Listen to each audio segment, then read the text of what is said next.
Cette résidence, ça a été une très très belle expérience, tant au niveau de mon travail que dans la rencontre avec les enfants. C'était ma première résidence et c'était la première fois aussi que je faisais des ateliers pédagogiques de pratique artistique. J'ai eu envie de m'investir aussi dans leur... d'une façon un peu humaine et affective, disons. Ça, c'est ma façon d'aborder les ateliers aussi. C'était de vouloir créer un lien avec des enfants, pas que un lien créatif, mais aussi un lien humain. Et ça a été extrêmement surprenant de voir qu'ils étaient toujours enthousiastes, partants. Le fait, par exemple, de pousser une technique et de refaire des choses qu'ils ont déjà faites, même si parfois ils sont un peu « oh, on l'a déjà fait », en fait, ils sont enthousiastes, ils le font et ils se rendent compte qu'eux-mêmes, ils progressent dans cette répétition d'une technique, par exemple. Je parle de l'encre, par exemple, ou voilà. En termes de photographie, le tirage argentique, ça fonctionne encore. Au niveau des ateliers pédagogiques, ça a été très enrichissant parce que du coup, ça demande à l'artiste de devoir déconstruire sa pratique pour pouvoir la reconstruire et apprendre une technique étape par étape auprès des enfants. Moi, ça m'a permis en tout cas de refaire le point sur comment je travaillais, pourquoi je travaillais comme ça. Et ça m'a aussi permis de questionner mon travail. L'émerveillement que les enfants vont mettre dans la découverte et la pratique m'a permis aussi de me remettre dans cet enthousiasme-là et de vraiment garder au centre le plaisir de faire, de garder une exigence vis-à-vis de son travail personnel et aussi dans le travail avec les enfants, mais de toujours garder en tête le plaisir de la création au centre. Par rapport à mon travail personnel, ça a vraiment été une résidence de recherche où d'avoir cet espace, ce temps, ce lieu, au-delà aussi du lieu de l'atelier, mais le lieu global de la source Laguérould, m'ont inspirée. Je me suis retrouvée à aller dans des endroits où j'imaginais pas aller, c'est-à-dire normalement je fais plutôt de la photo et de la vidéo, donc je m'étais concentrée sur la photo en me disant que voilà, je veux profiter du laboratoire argentique de tirage qu'il y a ici, et j'en ai fait. Je me suis plus plongée dans un travail à l'encre et en dessin, chose que j'imaginais pas en arrivant ici. Ça m'a permis de réexplorer des champs que j'avais pas explorés depuis longtemps.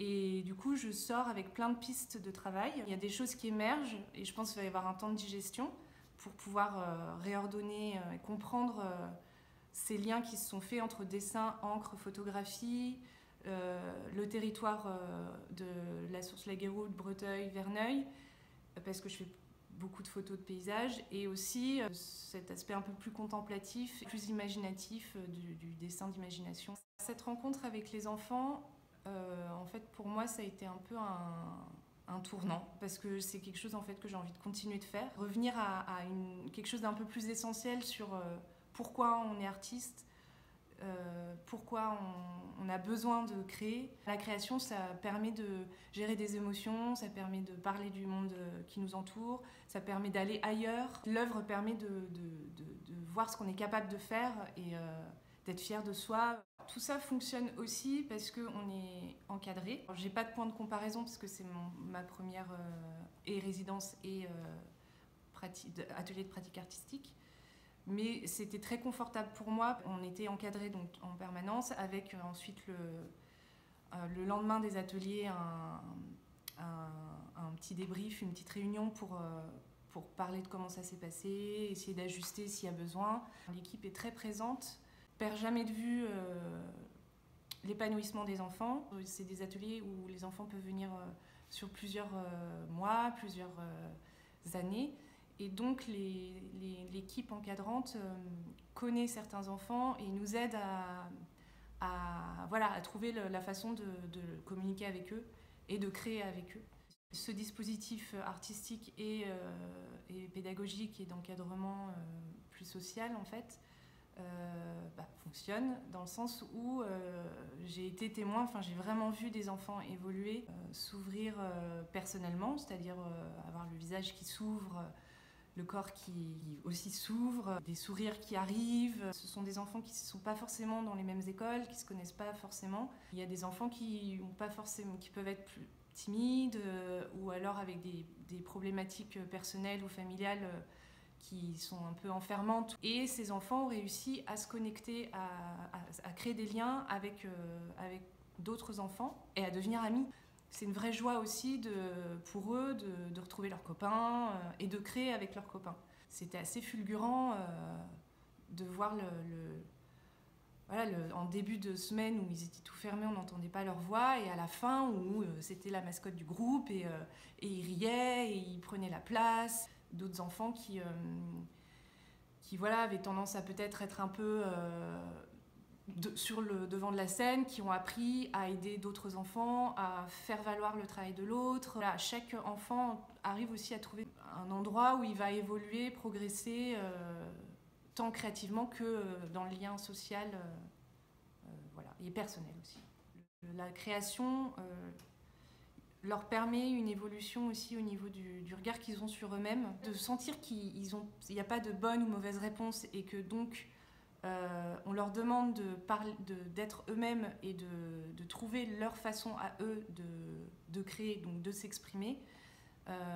On sent qu'ils prennent une liberté et ils arrivent à s'ouvrir à travers ça. Donc, par exemple, à l'encre, il y avait des enfants qui avaient plus ou moins de facilité à tenir le pinceau d'une certaine manière pour que le trait soit fin. Et en fait, de se rendre compte qu'on pouvait trouver des solutions pour qu'ils arrivent à faire la chose. Et donc, sur un geste simple, en fait, tout d'un coup, ils étaient extrêmement fiers d'eux parce qu'ils arrivaient à faire le geste et à dessiner. Il y a un accompagnement qui fait on s'adapte au niveau de chaque enfant. On ne va pas demander la même chose à chaque enfant, mais on essaye de faire avancer à chaque niveau l'enfant sur ce qu'il est capable de faire. Et puis de voir qu'il y a des enfants qui préfèrent la couleur, d'autres qui préfèrent le découpage, les formes, et du coup d'essayer d'ajuster, de trouver comment placer l'enfant dans l'endroit où il se sent le plus à l'aise aussi.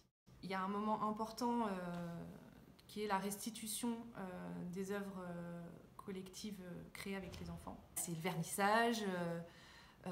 Les enfants attendent ça avec impatience. Ils ont travaillé alors soit sur une semaine, pendant tous les jours intensément, ou alors pendant 3 mois à créer quelque chose. Et du coup, c'est le moment où ils vont pouvoir transmettre leur fierté aussi, leur enthousiasme à avoir créé. Et tant pour les enfants, mais aussi pour l'artiste et l'équipe, je pense que c'est un moment, cette rencontre avec les parents, qui permet de vraiment valoriser tout le travail qui a été fait. Les enfants, ils montrent ce qu'ils ont fait, donc c'est un moment où ils réexpliquent ce qu'ils ont fait avec leurs mots. Et c'est des œuvres qui ont une belle tenue. C'est très qualitatif, c'est des œuvres d'artistes en fait qui sont faites. Et du coup, je pense qu'il y a beaucoup de parents qui sont assez impressionnés. Et ça permet aussi de transmettre quelque chose qui est qu'est-ce que c'est que l'art à peut-être un public qui n'est pas forcément habitué. Ça permet de sensibiliser, je pense, tout un public qui n'a pas forcément accès à la culture. Et du coup, à travers leurs enfants, ils redécouvrent et des techniques et le principe même de création. Affectivement, je pense que c'est hyper important, il y a du lien qui se fait. Et les parents sont fiers de leurs enfants. Et pour l'équipe et l'artiste, c'est aussi pouvoir parler des échanges qu'il y a eu avec l'enfant aux parents et avoir une conversation un peu plus personnelle, aussi de se présenter en tant qu'artiste, expliquer parfois son travail.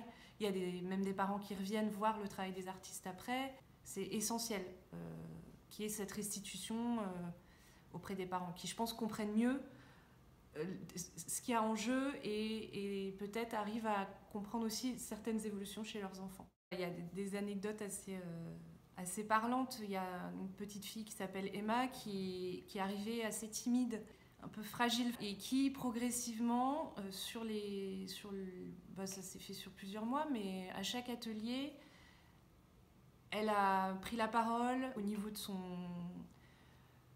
son dessin, ou même en découpage, en collage, dans sa façon de créer. Il y a eu une réelle évolution, une progression, où au début, il fallait qu'elle soit accompagnée, et à la fin, elle était complètement autonome, et elle savait faire sans qu'on ait besoin d'être à côté d'elle. Et elle a même présenté, sa mère m'a dit qu'elle ne la reconnaissait pas, enfin que ça l'avait surprise, où elle a présenté son travail lors du vernissage.